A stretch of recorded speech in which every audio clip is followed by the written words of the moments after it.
Hello, everyone, and welcome to this quick edition of the Sheila Zilinsky Show. I'm just doing a quick half-hour show today, but boy, we're going to cover a lot. Now, somebody had a little debate with me on carbon taxes, and I find, boy, is there a lot of confusion on what is a carbon tax and who cares about it? Well, that's all we hear with the Canadian government, and they're pushing it in the U.S. too on carbon taxes. Now, I am just shocked at the level of buffoonery when it comes to just the topic carbon taxes. Well, it is one of my favorite men. It is my good friend, a very dear person to me. He is one of the smartest men I know. He's a renowned climatologist. His highly acclaimed books are amazing. His research is impeccable. It is my good friend who wrote the foreword for Green Gospel, my book. It is such a pleasure to have him on. He's been a long time friend of mine. Dr. Tim Ball, welcome to the program, sir. Weigh in on these incredible student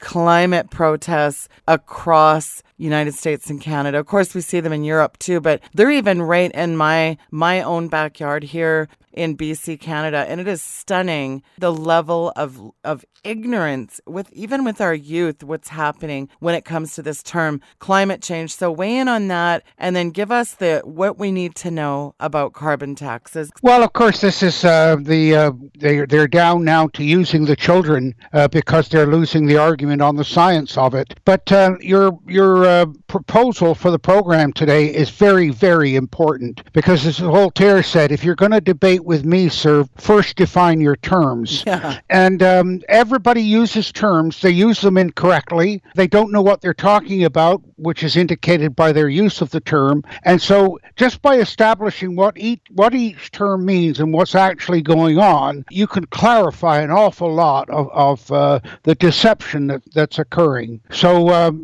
carbon tax. Well, first of all, it's not a carbon tax. It's a carbon dioxide tax. And that's a perfect example of the misuse of terms.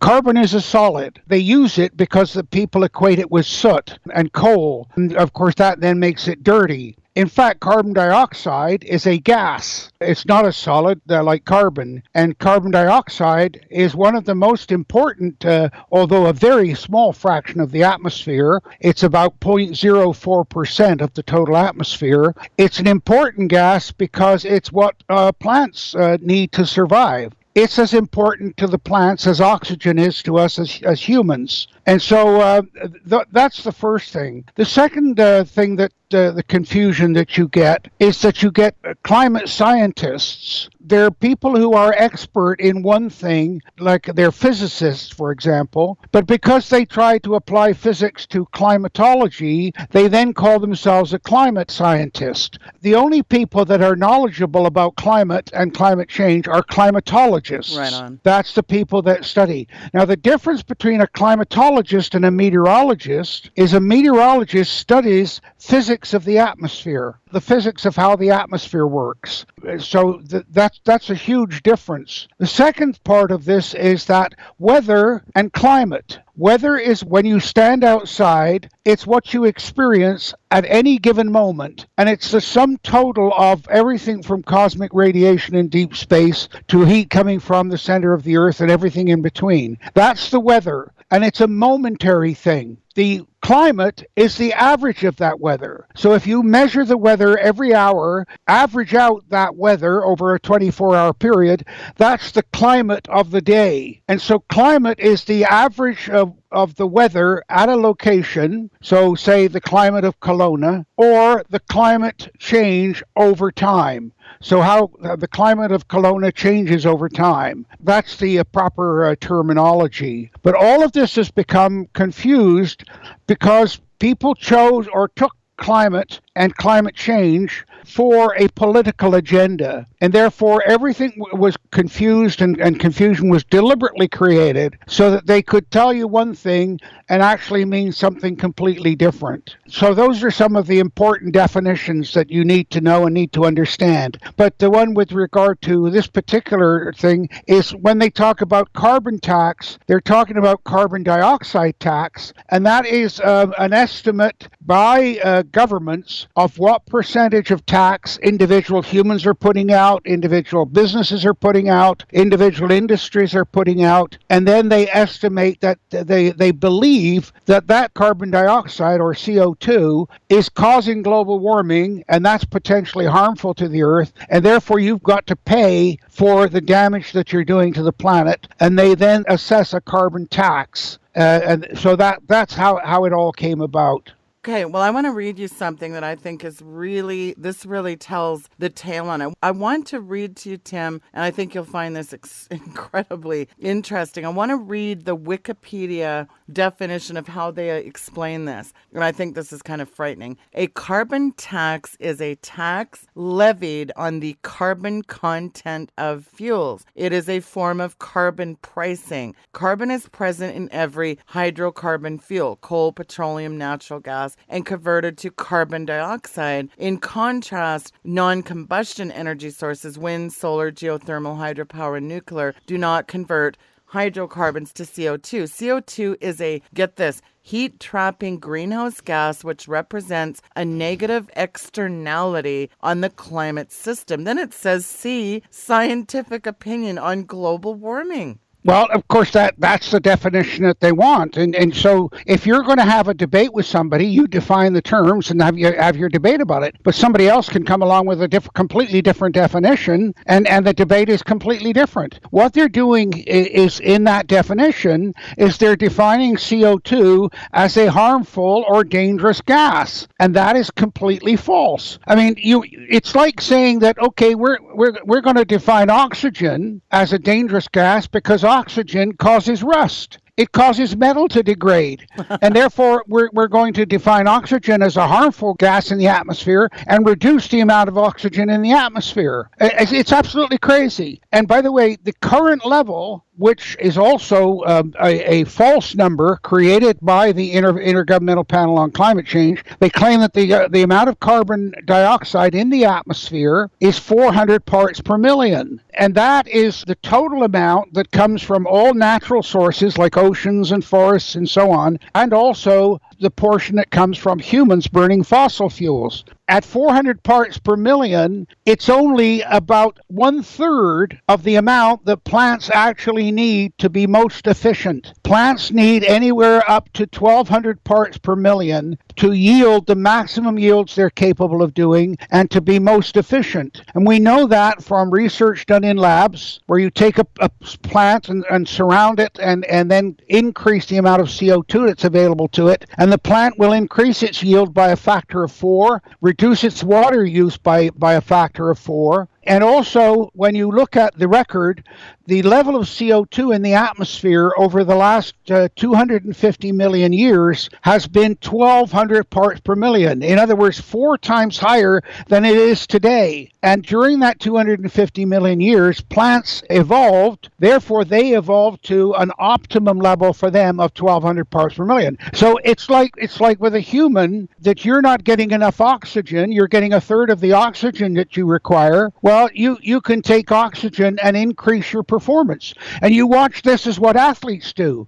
When they want to increase the potential and capability of their bodies and their output, they just suck on oxygen. Well, that's exactly the same thing that plants is occurring with plants. They're malnourished at 400 parts per million. So Al Gore's argument that we should reduce the amount of CO2 in the atmosphere, and they want to take it down to, I think, what was the organization that Bill McGibbon created called 350.org. That's saying 350 parts per million is the ideal level of CO2 in the atmosphere. Well, that's getting close to the level at which plants begin to die. At 150 parts per million, all the plants on the planet are dead. And so what they're arguing... And then that means humans are dead. Oh, yeah, well, because if there's no plants, there's no oxygen. The plants create the oxygen. So if you get rid of the plants, you get that eliminates oxygen, and then all life on Earth is dead. But you see, that's what I find amusing, because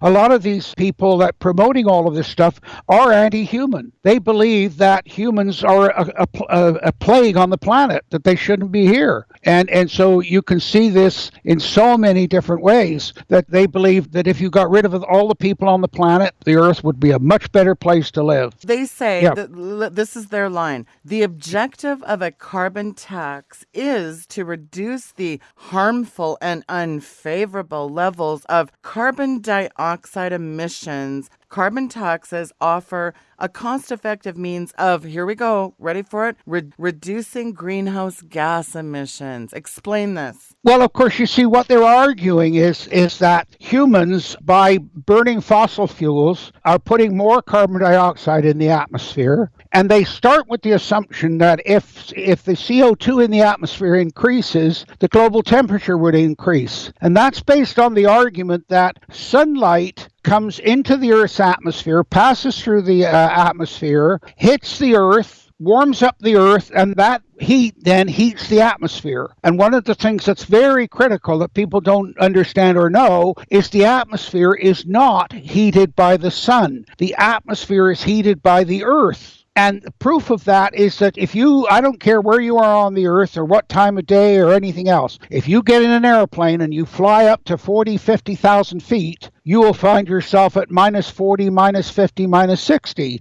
But aren't you closer to the sun? You should be warmer up there. But in fact, you're colder. And the reason for that is because you've moved away from the source of heat in the atmosphere, which is the Earth. What happens is that sunlight comes in, passes through the atmosphere, it hits dust, and it does warm up the atmosphere a little bit with the dust and particles in it, but it strikes the ground, that heats the ground then gives off that heat in a different wavelength. And because it's now in a different wavelength, the gases in the atmosphere, such as water vapor, carbon dioxide, and methane, those gases block or delay the escape of that heat to space. And therefore, that's why they're called greenhouse gases. So it's like the argument that the Earth's atmosphere works like a greenhouse. In fact, it doesn't. A greenhouse works by allowing sunlight to pass through the glass, heat the Earth's surface inside the greenhouse, and then that heat can't get out past the glass, and therefore the greenhouse becomes hot. That's the analogy. That's why they use the greenhouse analogy. The Earth's atmosphere doesn't work like that at all. What heats the atmosphere in the Earth, it heats the layer of air close to the ground, in touch with the ground by contact. That's called conduction. So that's like when you put a kettle or a pot on a stove. The heat from the stove touches the bottom of the pot. That heats the metal, and the water in contact with that metal heats up, and then that rises by convection, I should say, rises up, and the heat circulates, the water circulates in the pot until eventually all the water is heated. Well, it's that heating of contact of the atmosphere with the ground that causes the air to rise, and that is what circulates around and heats the atmosphere. The greenhouse doesn't work like that at all. So those vertical currents of wind and the horizontal currents of wind transport that heat energy away from the surface, that then raises the temperature of the Earth. So the analogy of the greenhouse is completely wrong. The argument of carbon dioxide slowing down the rate at which the heat can escape, but it's only 4% of those so-called greenhouse gases. Water vapor is 95% of the effect. So when that heat leaves the surface of the Earth, what blocks most of it in the atmosphere is the water vapor. And that's why if you get, say, in a fall, during the day, the ground is heated by the sun, that heat then rises up and it's trying to escape to space. If there is cloud cover, then that traps more of the heat, and therefore the temperature stays high during nighttime. But if there's no cloud cover, the heat escapes to space and the temperature drops and you get frost. That's water vapor acting as a greenhouse gas. And that's why you see in the desert, for example, the range of temperature in a desert, because there's virtually no water vapor there, is very hot during the day and very cold at night. And you see that in places like Kelowna, the range of temperature that can occur from day to night. That's water vapor acting as greenhouse gas. The CO2 in the atmosphere has virtually no effect on that at all. And therefore CO2 is only a fraction of the so-called greenhouse gases. But because they want to blame humans for causing the runaway global warming and destruction of the planet. That's why they've created this misinformation and misuse of that information.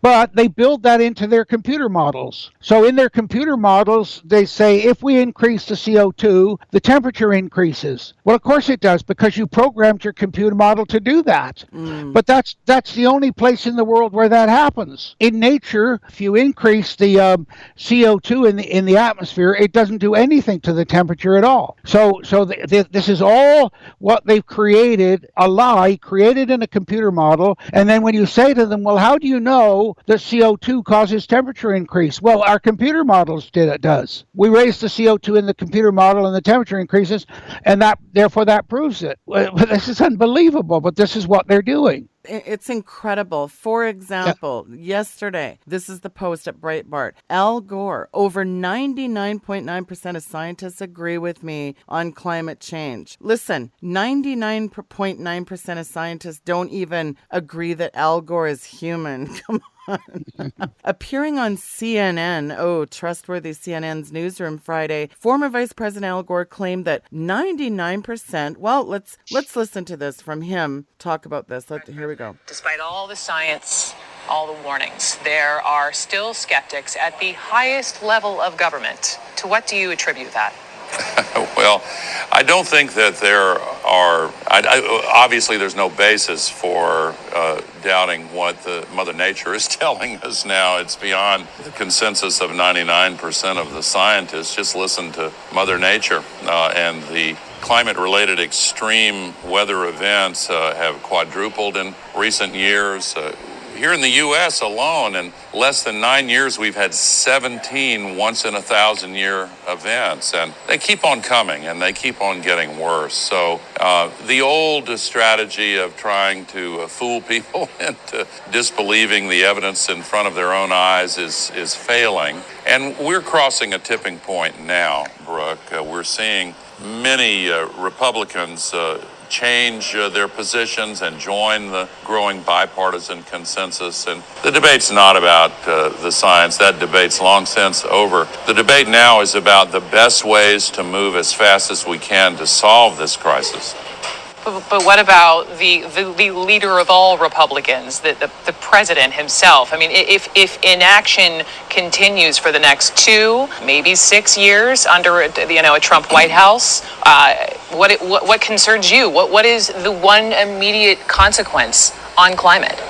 Well, actually, in what some might call a perverse way, I think the fact that Donald J. Trump has become the global face of climate denial is actually encouraging a lot more people to join the cause of helping bring about the solutions more rapidly. He cannot withdraw from the Paris Agreement, by the way, legally. So the fate of this issue is not in his hands. It's in our hands. And a large and growing bipartisan majority in this country is now saying definitively to politicians and office holders, it's time to act. It's time to act, Tim.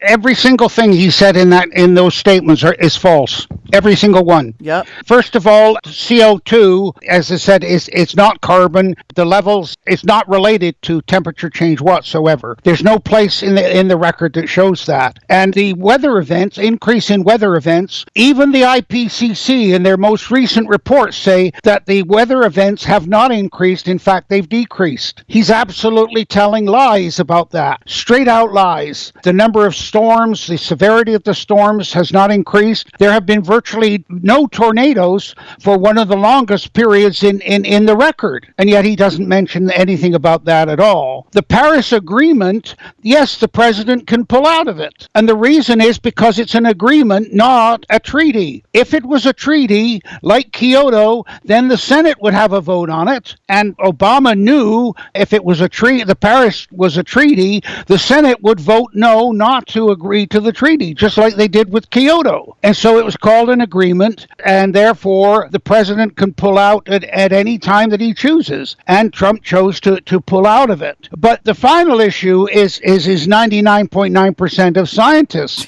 Well, first of all, consensus has nothing to do with science. Absolutely nothing. Like Einstein said, I can have 100 experiments prove I'm correct. You have one experiment prove I'm wrong, and it's all over. So his argument about the consensus. The truth is that probably 99% of scientists would agree that climate changes. Nobody's ever said it doesn't. This is where he's confusing people deliberately. What we're talking about is the claim that humans are causing climate change. And there, only about 3% of scientists agree that humans are causing climate change. The 99% figure that say 99% of scientists agree that climate changes, yes, that's like 99% of people say that women have babies. Tell me something I don't know. But this is done deliberately. It's done to confuse people between natural climate change and whether humans have any part of that climate change. And that's the real issue.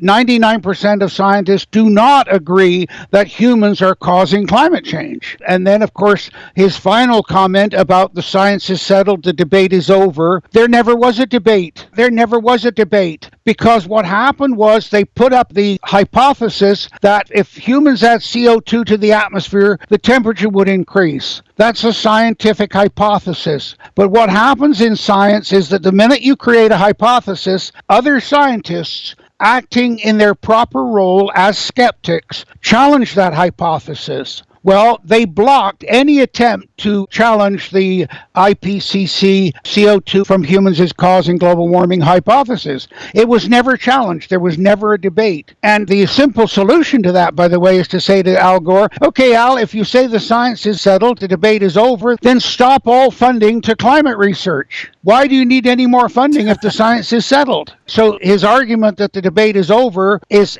absolutely false. Because of people like him, the debate was never allowed to go on. That people like me that dared to speak out got threatened with lawsuits, being ridiculed, and as he's doing in that interview, being made to look like you're stupid and don't know what you're talking about, and that you're an outlier if you dare to even question this. Every single comment and statement he made in that particular just little clip is completely false and proves that he knows absolutely nothing about what he's talking about. This is interesting because, as you know, Trump is considering prominent climate denier William Happer to lead up the White House effort to cast doubt, they say, and even the way they word these articles. But this is what he actually says. He said, oh, here's the caption. He denies rising CO2 levels are a problem. Even in climate denial circles, the argument that more carbon dioxide will be a net positive for the world, like he's actually saying, listen, CO2 is beneficial for the earth, period. Plain and simple. There's nothing else to say about it. He said this demonization of carbon dioxide is unbelievable. And it is a demonization, isn't it? It's the deadly pollutant. Well, first of all, a disclaimer.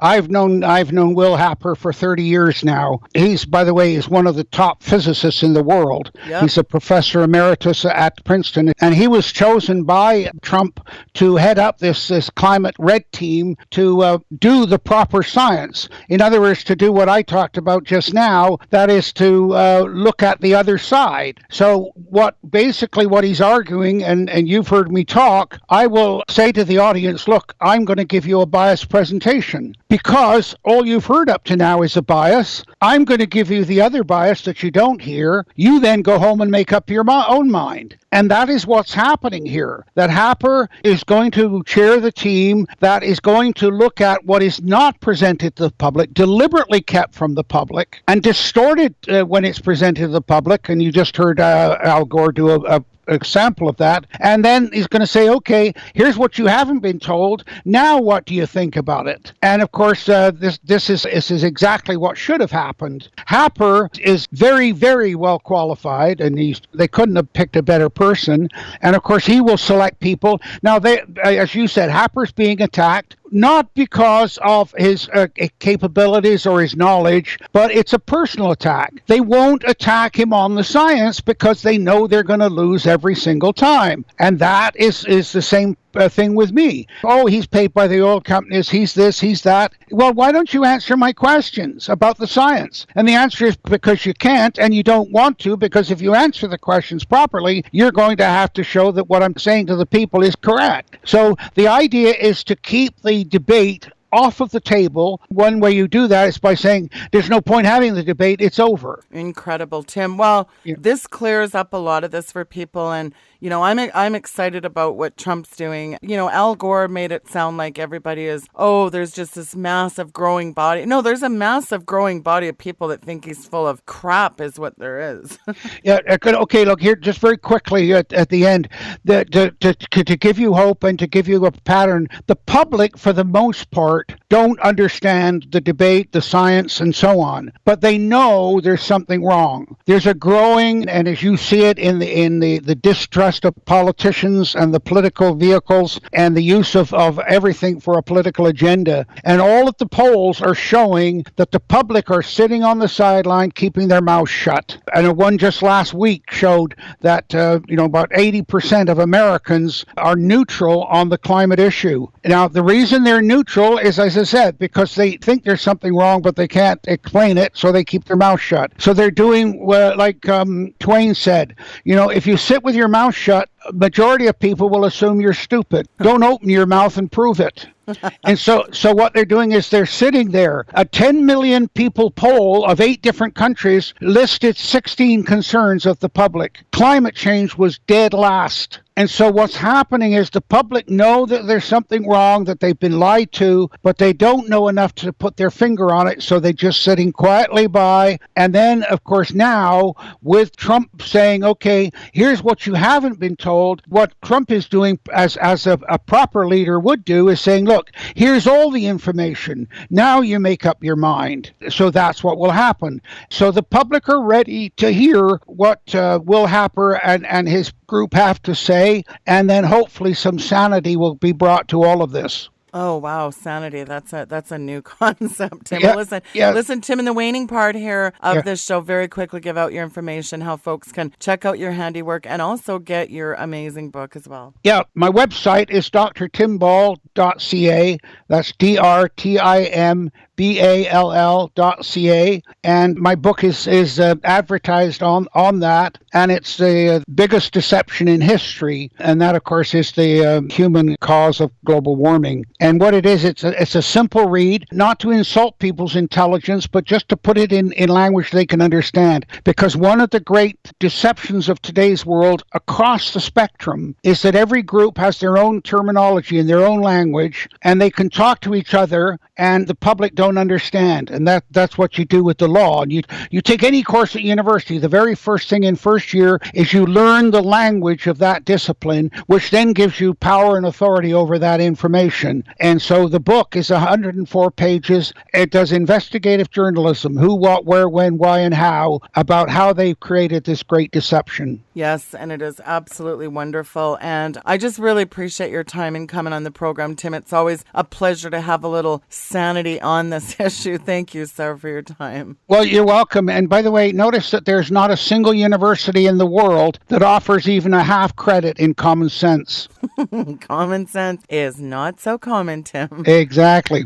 Anyway, Sheila, look, thanks again for the opportunity. Prayers for you and your family. I'm so grateful to have you as a friend. We really are. Oh, likewise, my friend. Likewise. I'm really, really glad you took the time. And I thank you for what you do. You're a very courageous man who's really been trying to expose this New World Order for decades. Thank you for what you do, Tim. And I couldn't do it without the support of you and all the other radio and blog sites around the world. And I'm so grateful for that. I don't want people to necessarily to believe. We presented the other side. Now you've got both sides of the argument. Now you can exercise your free will and make up your own mind. Well said, well said. Folks, don't take our word for it. Go do the research for yourself. And one of the ways you can really do some good research is get Dr. Tim's book. The information is linked there in the bio below. And again, that's drtimball.com, DRTIMBALL.com. Reach out to Tim and let him know you heard him on the program. And we have more fantastic programs coming all this week. Thank you so much for tuning into the program today, folks.